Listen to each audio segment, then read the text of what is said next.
Perkenalkan, nama saya Iwita Rancang Laka, NIM 1913010003 kelas A. Yang pertama saya akan menjelaskan tentang pengertian genogenesis. Genogenesis merupakan salah satu metode rekayasa kromosom dan hanya diterapkan pada ikan budaya yang mempunyai tingkat domestikasi tinggi.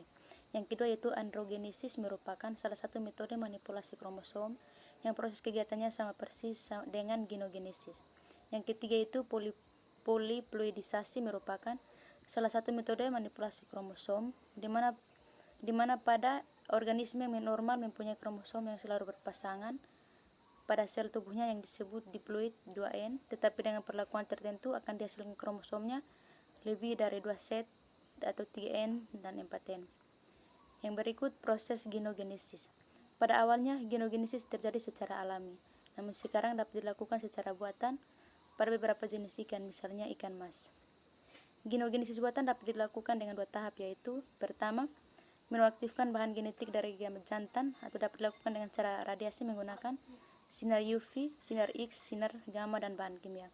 Tahap kedua yaitu menahan pembelahan sel pertama saat mitosis 1, yang dapat dilakukan dengan memberikan kejutan suhu dingin dan panas beberapa saat setelah pembuahan. Keunggulan dari genogenesis adalah dapat menghasilkan induk ikan yang murni.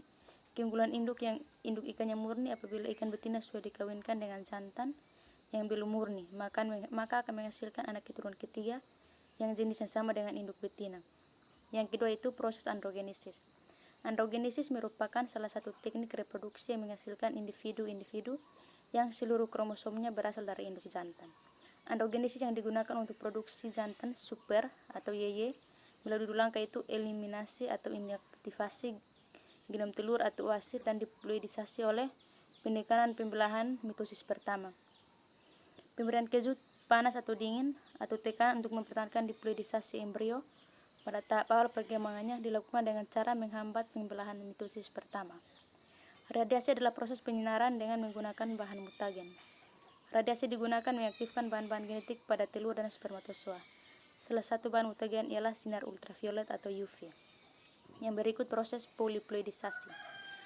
Poliploidisasi adalah suatu metode manipulasi kromosom untuk menghasilkan ikan dengan jumlah kromosom yang lebih banyak dari jumlah kromosom normal atau diploid 2N, yaitu triploid 3N, tetraploid 4N, pentaploid 5N, dan seterusnya. Poliploidisasi secara alami terjadi akibat pencemaran perairan, radiasi sinar ultraviolet, ataupun akibat pengaruh hormon berlebihan, sehingga menyebabkan kasus non-disjungsi pada kromosom. Non-disjungsi adalah kondisi di mana pasangan kromosom yang homolog tidak bergerak memisahkan diri sebagaimana mestinya pada waktu fase pembelahan meiosis 1, atau di mana sister kromatid gagal berpisah selama fase meiosis kedua. Poliploidisasi secara buatan dapat dilakukan dengan memberi perlakuan kejut temperatur, pemberian bahan kimia, maupun pemberian tekanan hidrostatik sesaat setelah fertilisasi telur guna mencegah peloncatan polar body 2 saat meiosis 2 atau triploidisasi, ataupun pembelahan sel pertama atau mitosis pertama pada telur terfertilisasi atau tetraploidisasi.